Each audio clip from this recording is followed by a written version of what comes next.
जिसके भाग में लिखा है वही होगा, विष्णु शंकर के भाग में लिखा है।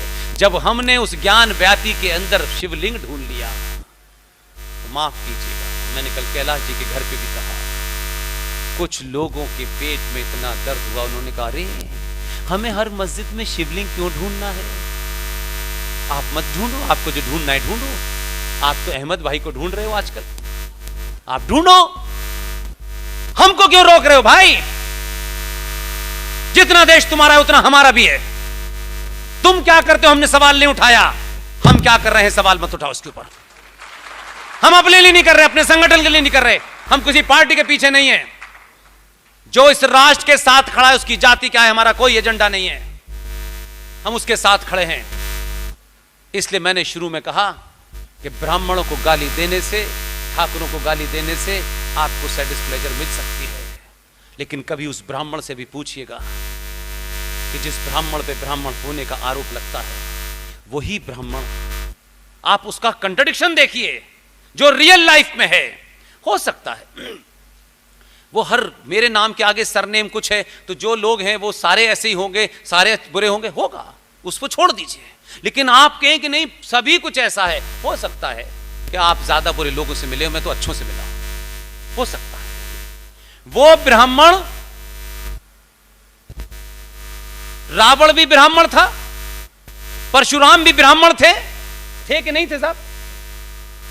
रावण अपने कृत्य के कारण 2013 में भी चौराहे पे जलाया जाता है। परशुराम अपने कृत्य के कारण मंदिर में पूजे जाते हैं, दोनों ब्राह्मण हैं। और तीसरा,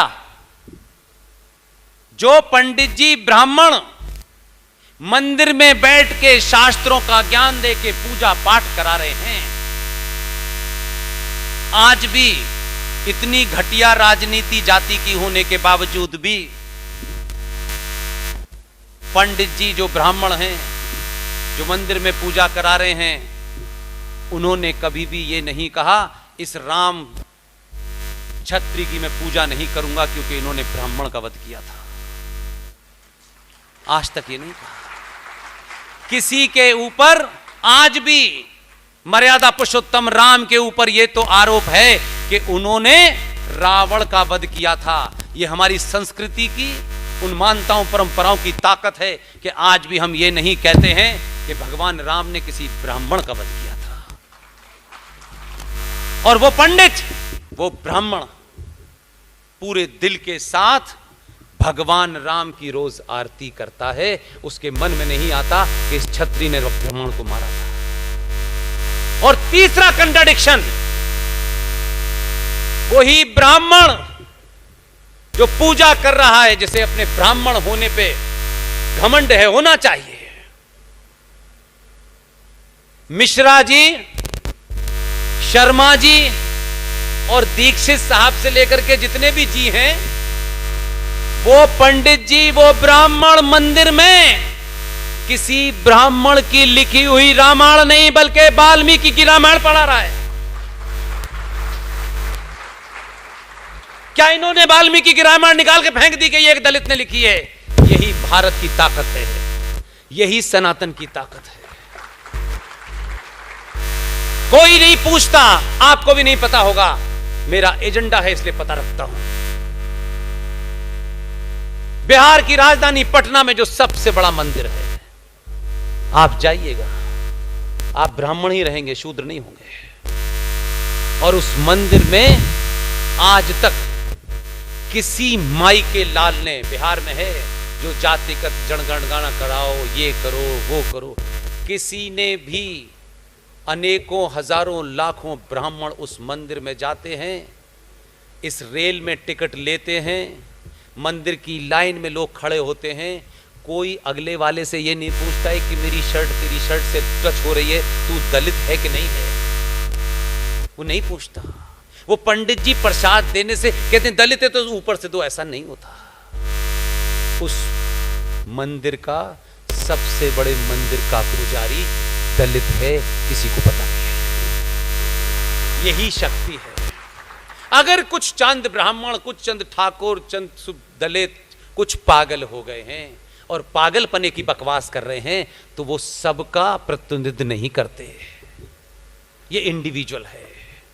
कुछ जाति के नाम पे अहंकार में डूबे हुए हैं, कुछ बाबा साहब अंबेडकर को लेकर के ज्ञान दे रहे हैं। वो राजनीतिक दुकानें चल सकती हैं, लेकिन इस समाज ने कभी किसी के साथ भेदभाव नहीं किया। आज भी इसी देश के अंदर सबसे ज्यादा, सबसे ऊपर दलितों को रखा है। दलित मां के पेट से पैदा नहीं होता, अपने काम से होता है। कई ऐसे ब्राह्मण हैं जो डकैत हैं और बदमाश हैं, वो गुंडे हैं, तो इससे ब्राह्मणों को बुरा लगना चाहिए क्या? कई ठाकुर और कोई बनिए ऐसे होंगे, वो गुंडे बदमाश हैं, उससे ब्राह्मणों का क्या लेना? किसी के आपने सर नेम लगा हुआ है तो आप पूरी कम्युनिटी को गाली नहीं दे सकते ना। इसलिए दुबे का जब इनकाउंटर हुआ उत्तर प्रदेश में, तो कुछ लोग सियासी मक्कारों ने कहा, ओ ये योगी ब्राह्मणों के खिलाफ है। पाखंड देखिए, एक नैरेटिव बनाने की कोशिश की, और साथ में पजामे वाले लग गए कि देखिए पंडित जी, अब तो ये वक्त आ गया है आपका। वो इनको और चढ़ा रहे थे। जब दुबे को इनकाउंटर में मारा गया, तो यकायक रातों रात कुछ लोगों ने राजनीतिक स्वार्थ के लिए उसे ब्राह्मण बना दिया। लेकिन वही दुबे ने जो 20 हत्याएं की, उसमें 16 ब्राह्मणों को मारा, तब तक किसी को तकलीफ नहीं हुई। इसे कहते हैं मक्कारी। इससे जागरूक रहिए, इससे अलर्ट रहिए और अपने आप पे भरोसा कीजिए। आपके अंदर जो शक्ति है वो दुनिया में किसी सभ्यता में नहीं मिलती है। इसलिए हमारा गरीब भी आज भी उन बुरे दिनों में भी, जब ये लुटेरे आए थे, जब ब्राह्मणों के जनेऊ की बोली लाल किले के सामने बिक रही थी और 2-2 रुपए में भारतीय ब्राह्मण महिलाओं को अफगानिस्तान की मंडी में बेचा जा रहा था, तब भी हमारा विश्वास नहीं डगा। सब कुछ समाप्त नहीं हुआ। उस समय भी बहुत सारे ब्राह्मणों ने कहां कहां ग्रंथ छुपाए। महाराष्ट्र के अंदर एक जगह है, वहां छुपाया था, उस मंदिर में मैं गया।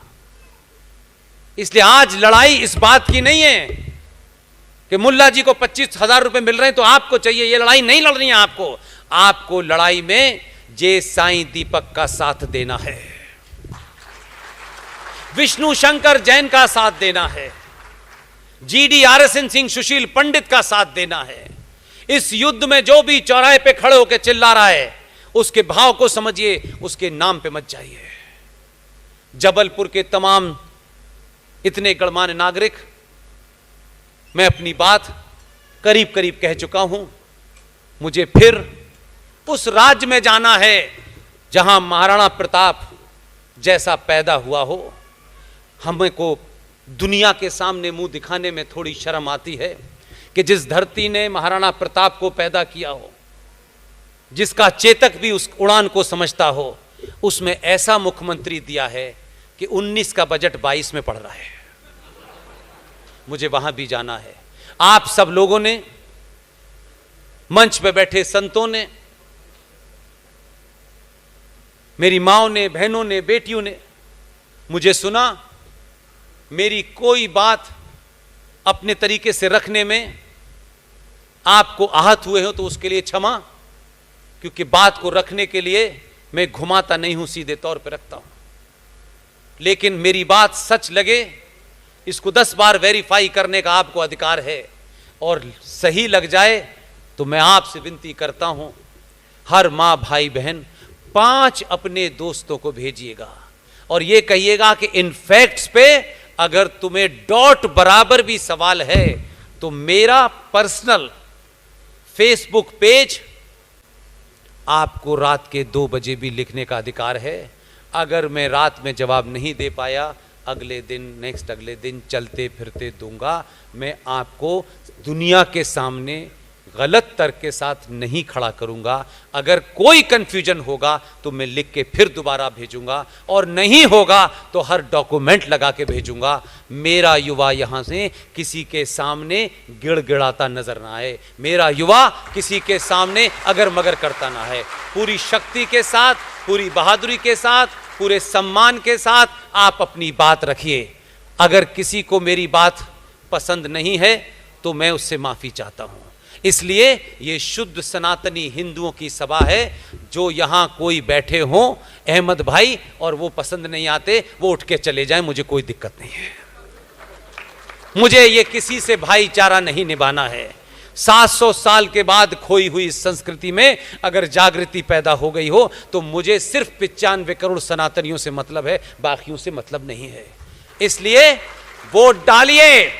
मैंने कभी नहीं कहा, फिर कह रहा हूं, मैंने कभी नहीं कहा कि किसी को दीजिए। अगर 15-15 साल तक गद्दी पे बैठ करके तुम, आपका लड़का हमको बताएगा इस्लाम जो है शांति का मजहब है। 15-15 साल तक अगर तुम सिर्फ मेरे बुजुर्गों को कैसे तीर्थ यात्रा कराई जाए, सनातनी हिंदू कभी इतना कमजोर नहीं हुआ कि उसकी तीर्थ यात्रा सरकार कराए। ये हमारे शास्त्रों में लिखा हुआ है, अपने पैसे से तीर्थ यात्रा होगी, सरकारों के पैसे से तीर्थ यात्रा नहीं होगी। सरकारों की सिर्फ इतनी ही जिम्मेदारी है कि तीर्थ को जाने वाली रोड में कोई गड्ढा ना हो। 15 साल के बाद भी अगर तुम सनातन संस्कृति के लिए कुछ नहीं कर पाए तो तुम्हें कुर्सी से उतर जाना चाहिए। लेकिन इस उतारने बैठाने के चक्कर में यह भी ध्यान रखिएगा, इन्हीं में से किसी को बिठाना है। मैं इतना आपको मदहोश होकर के भावनाओं में यह बात नहीं कहूंगा। समय की मांग है। अगर कुछ तकलीफ भी है, अगर कोई परेशानी भी है, अगर शिकायतें भी हैं, बड़े सालों के बाद मौका मिला है। अपनी निजी शिकायत के चलते, अपनी जाति के घमंड में इस पार्टी और उस पार्टी को मत कीजिएगा। जैसे भी हैं, नेतृत्व का बदलाव कह रहा हूं, नीचे का बदलाव नहीं कह रहा। जो गद्दारी कर रहे हैं आपके सनातन के साथ, उनका कॉलर पकड़ के नंगा कीजिए और पार्टी से कहिए ये बहादुर लड़ेगा हमारी तरफ से, इस बार इसी को जिताएंगे। मजबूर कीजिए कि जो चाटुकार हैं वो बाहर हों और बहादुर की तरह गद्दी पे बैठें। और बैठते ही जैसे आपका शत्रु कर्नाटक में बैठा, उसने घंटों नहीं लिए फैसला लेने में। ऐसे मर्दों को सत्ता में भेजिए, हिजड़ों को मत भेजिए। बहुत बहुत धन्यवाद। Thank you very much.